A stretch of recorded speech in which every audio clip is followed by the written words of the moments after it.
And welcome back to a brand new episode of Beyond the A-League. I am your host, Aaron Beggs, back again. In this episode, I'm going to recap all of the action from the Northern New South Wales and Queensland NPL competitions from this weekend and have a preview of the upcoming games. Also, we continue our series looking at some of the history of Australian football clubs. So stay tuned. We'll be back with the Northern New South Wales Premier League recap.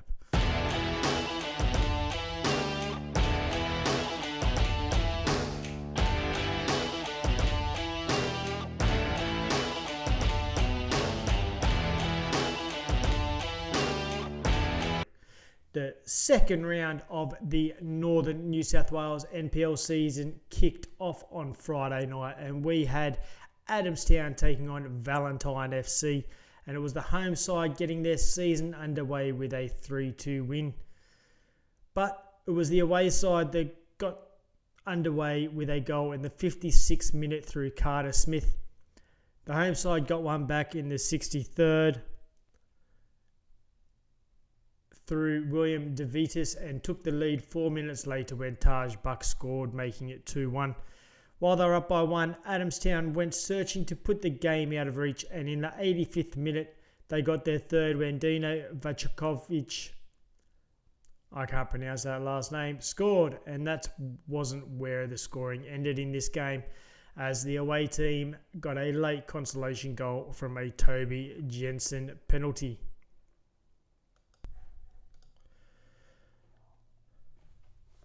And on to Saturday's games. We had Charlestown Azuri at home against New Lambton. And it was the home team that come out winners 3-0 in this one, with Reagan Lundy getting a brace and Harrison Frendo also on the score sheet. The next game on Saturday saw Cooks Hill United taking on Maitland FC, with the home side taking the lead in the 27th minute from a Joshua Benson goal just after half-time. It was Maitland that got back into the game when Braden Crowley got the equaliser. But unfortunately for the away team, Cooks Hill got what turned out to be the eventual winner in the 60th minute when Alexander Hilton scored, making it a 2-1 win for the home side. The final game from Saturday saw Belmont Swansea United welcoming Edgeworth Eagles to Blacksmiths Oval. There wasn't much to say about this game as it ended in a 1-1 draw, with Adam Woodbine scoring for the home side and Flynn Goodman scoring for Edgeworth. Moving on to Sunday's games, and at Magic Park, the police should have been called because Broadmeadow absolutely murdered the Lambton Jaffers 5-0. They got the scoring underway after only 9 minutes with James Cresner scoring, and it didn't stop there, with Bailey Wells, Jared Baker, Seo Ram Lee and Jaden Stewardson all getting on the score sheet. And the final game of round 2 seeing Newcastle Olympic welcome Western Bears to Darling Street Oval. And what was an entertaining game to end the round, it was the away team that took the lead deep into the first half through Cooper Buswell, and they quickly doubled that when Blake Archbold scored right on halftime. But things changed after halftime, and the home team got back into the game when Cale Bradbury scored midway through. And through sheer determination, the home side got the equaliser when Jai Rodway scored right at the death to send the home supporters into raptures and managing to split the points with a 2-2 draw. A quick look at the table after round 2, and it sees Charlestown up top, Belmont Swansea, Newcastle Olympic, Edgeworth, Broadmeadow Magic, Cooks Hill United, Adamstown, Lambton Jaffers, Maitland FC, Valentine FC, Western Bears and New Lambton pulling up the rear. Round 3 action sees on Friday night, Adamstown versus Maitland at Adamstown Oval, Edgeworth versus Lambton Jaffers at Jack McLaughlin Oval, Western Bears versus Cooks Hill United at Rockwell Automation Park. Valentine FC versus Belmont Swansea at Crudent Bay Complex. And on Sunday, 2 games to round out the third round. Newcastle Olympic versus leaders Charlestown Azzurri at Darling Street Oval, and New Lambton FC versus Broadmeadow Magic at Alder Park. That's all from the Northern New South Wales NPL. We will be back after the break with a Queensland NPL wrap after the first round of the season. Stay tuned, we'll be back in a minute.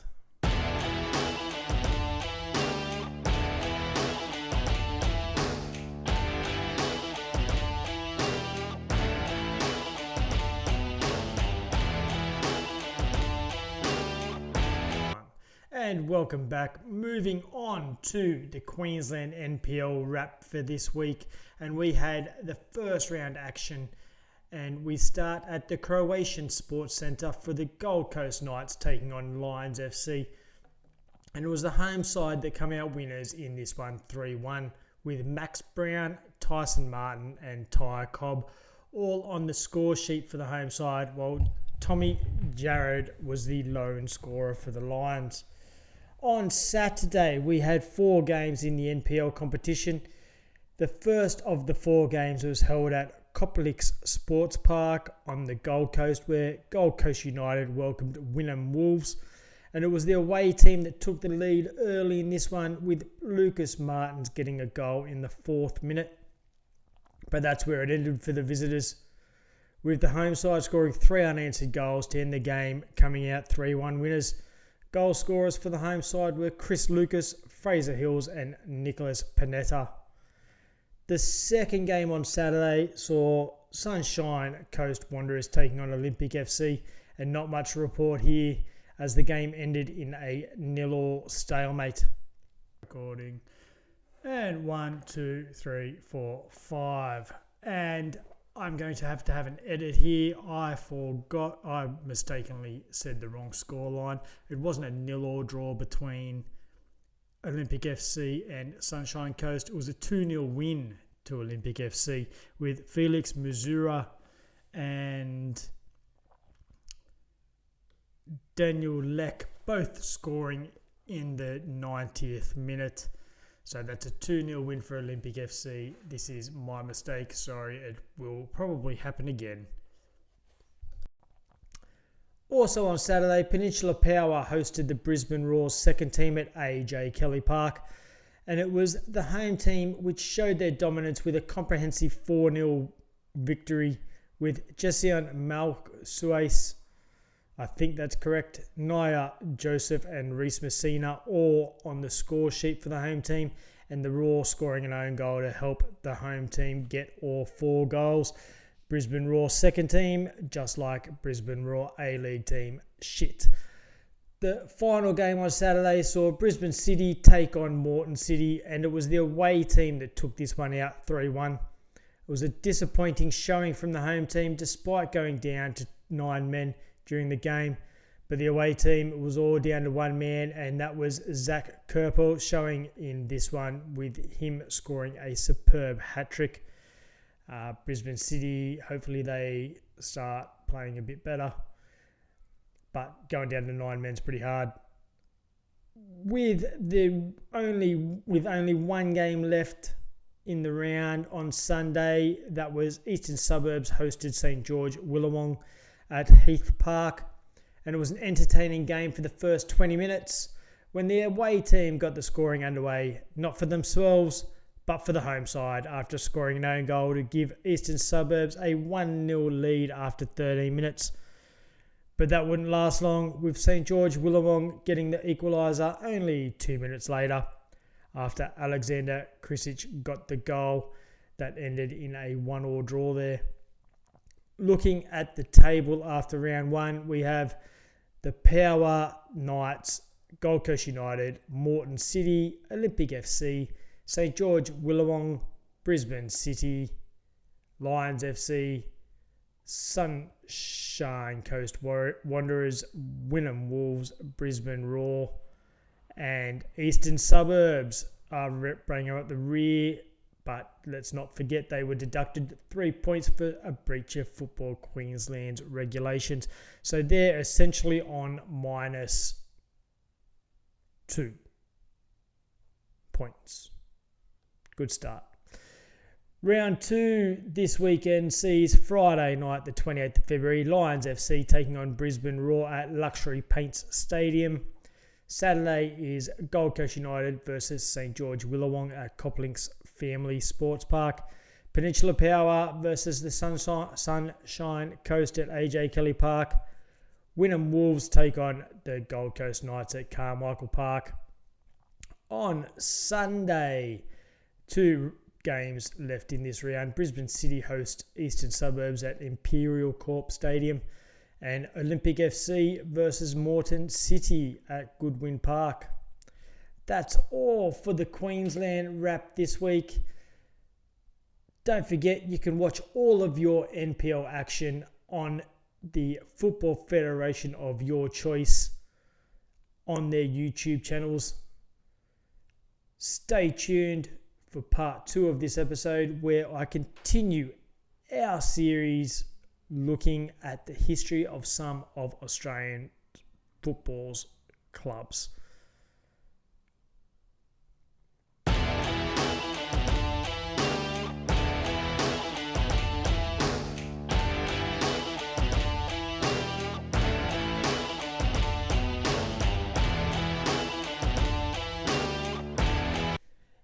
And welcome back to part 2 of this episode. In this episode, we start having a look at the history of clubs associated with the Northern New South Wales and Queensland NPL competitions. This week, we're going to have a look at one of Australia's oldest clubs that is still competing in their top tier competition. This club was formed in 1889 and was one of the first clubs in Australian football history. This week, I'm talking about the history of none other than Adamstown Rosebuds FC of the Northern New South Wales NPL competition. Adamstown Rosebud FC was founded on July 12, 1889.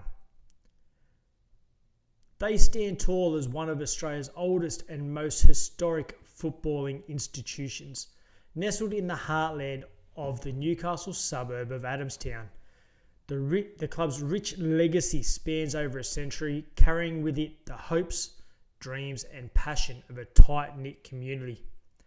The Rosebuds have not only endured, but flourished, becoming a symbol of local pride and a beacon of football development in northern New South Wales. The club's origins trace back to a period when football in Australia was still in its infancy. In these formative years, Adamstown Rosebuds quickly established itself as a formidable force, regularly competing in local leagues and earning a reputation for gritty determination and skillful play. The early Rosebuds become a cornerstone of the local football scene, playing matches that drew crowds from across Newcastle who rallied behind their hometown heroes. By the early 20th century, Adamstown had cemented itself as a powerhouse in regional competitions. The club's success on the pitch fostered a deep connection with the local community, many of whom had ties to the coal mining industry that defined much of Newcastle's economy. Football was not just a sport, but a communal activity that brought people together, and the Rosebuds were at the centre of this cultural fabric. Adamstown's reputation continued to grow, and the sustained excellence on the field culminated in an incredible opportunity, a chance to compete at the national level. In 1984, the club, then playing under the name Newcastle Rosebud United, joined the NSL, Australia's premier football competition. Their debut season in the NSL was nothing short of spectacular. The Rosebuds stunned the footballing world of Australia by winning the NSL Cup in '84, showcasing their talent on a national stage. This victory remains a crowning achievement in the club's history, a remainder of the heights Adamstown could reach when given the opportunity. Though their time in the NSL only lasted until 1986, the experience left an indelible mark on the club and its supporters. Competing against the best teams in the country not only elevated the club's profile, but also inspired future generations of players to aspire to greatness. One of the most remarkable aspects of Adamstown Rosebud FC is its unparalleled commitment to player development. The club has produced a staggering number of players who have gone on to represent Australia at the highest level. Notable alumni include Ray Bartz, one of Australia's most legendary footballers, whose career was tragically cut short by injury, but whose impact on the game remains profound. Bartz, who began his journey at Adamstown, went on to play for Manchester United before becoming a pivotal figure in Australian football's growth. The Rosebuds junior system has been a vital pipeline for talented players, providing youngsters with skills, discipline and competitive edge required to succeed. This commitment to fostering talent has not waned. Even today, the club remains dedicated to developing the next generation of football stars. Adamstown Rosebud FC is more than just a football club. It's a community institution. For over 130 years, the Rosebuds have been a source of pride for the Adamstown area, bringing people together through shared passion and collective support. The club's home ground, Adamstown Oval, is a historic venue that has hosted countless memorable matches. It remains a gathering place for fans of all ages, where stories of past glories are exchanged and dreams of future victories are nurtured. In 2019, to commemorate the club's 130th anniversary, Adamstown Rosebuds donned a special commemorative strip paying homage to the players and community members who had built and sustained the club for over a century. This celebration just wasn't about the past, but also a hopeful nod to the future, symbolising the club's enduring spirit. Today, Adamstown Rosebud FC competes in the Northern New South Wales NPL competition, continuing their tradition of excellence. While the landscape of Australian football has evolved, the club's core values of hard work, community and passion remain unchanged. The Rosebuds are not just playing to win matches, they are playing to honour the legacy of those who came before them. Every kick, every goal and every victory carries the weight of history, a reminder of the countless players, coaches and fans who shaped the club's destiny. As Adamstown Rosebud look to the future, there is an unwavering belief that the best is yet to come. With a thriving junior program, loyal supporters and a proud history to draw from, the Rosebuds are poised to continue blooming for generations to come. In essence, Adamstown Rosebuds Football Club's story is one of resilience, legacy and unwavering dedication to the beautiful game. From humble beginnings to national triumphs and beyond, the Rosebuds have carved out an enduring place in the annals of Australian football, a testament to the power of community and the timeless allure of football itself. So there you have it. Adamstown Rosebud FC, the only club in Australian football that is that old that is currently plying its trade in a NPL competition. I hope they stay in that NPL competition for years and years to come, just so no one forgets where this club come from. From an era of coal miners working their ass off and English immigrants building a football community in Australia, in the northern New South Wales, the Illawarra region, building that kind of community where it was all about you work during the week and then you go and see the football on the weekend and you support your team. That's where I grew up. I grew up with that in Woonona in New South Wales. It was always you go to work and then you go and watch soccer. Train, go play soccer. That's what it was. And I hate saying soccer because it's not soccer, it's football. But hopefully they stay in there. 2 rounds, 1 loss, one win. Good on them. But that's all we have time for in this episode. Thanks for watching again. If you like what you have seen, don't forget to subscribe, leave a comment, give us a like, and also stay up to date with all the happenings across all of the NPL competitions via our Facebook page.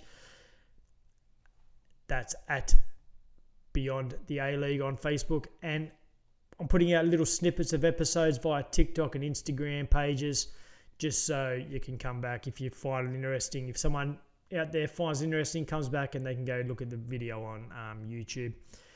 As always, be kind to each other and see you next time. We'll be back during the week with a NPL Victoria video and a NPL South Australia and a NPL Western Australia video.